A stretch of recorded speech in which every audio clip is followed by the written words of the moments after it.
Joining me now, Representative Jan Schakowsky.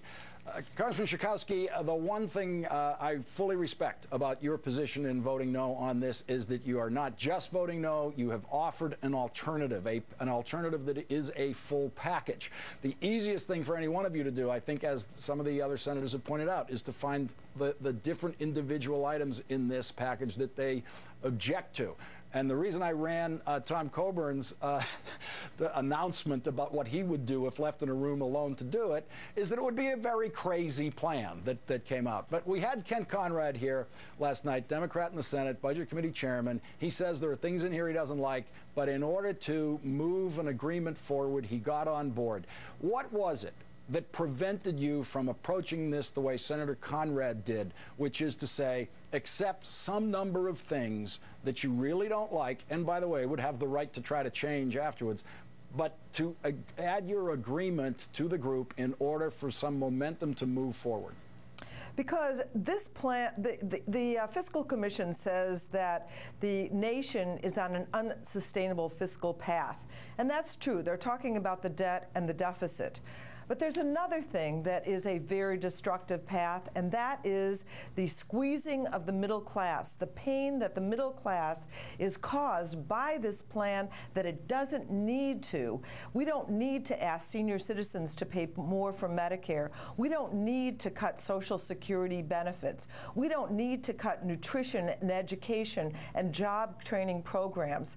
Lawrence, they talk about shared sacrifice as if everyone has to pay their share. Well, you know what? The middle class has more than sacrificed over the last 20 years, certainly over the Bush years, where almost all of the increase in wealth in this country went to the top. Well, now they talk about shared sacrifices as if everybody has got to step up and pay for the party that only a few Americans really enjoyed.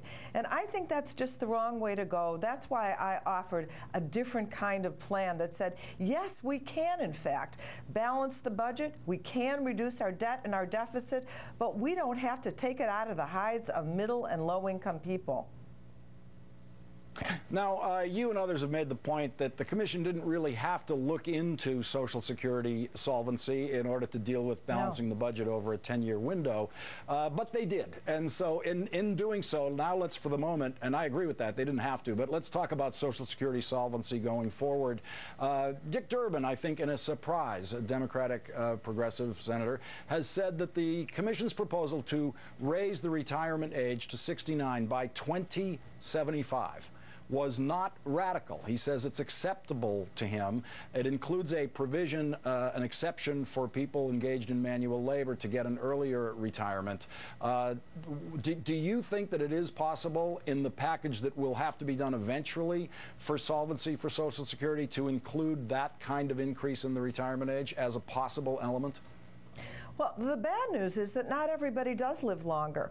And if you're poor, you just don't. And you have to happen to be a poor woman. In fact, poor women have lost years or have lost longevity over the last little while. And so I would say that looking at raising the age of retirement, making a janitor or a nurse's aide work longer so that a hedge fund manager can live longer because they're richer, I think, again, is the wrong way to go. But they do other things to cut Social Security, like change the cost of living adjustment and put it downward. And so those people who are retiring some years from now could actually see a third decrease in their Social Security benefit from what they would get if it remained as it is today.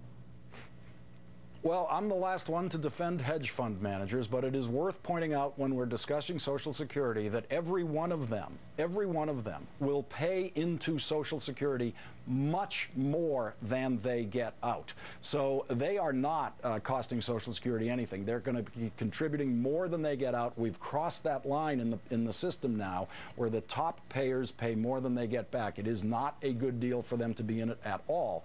But let's go over to the tax strategy that's going on in the House right now.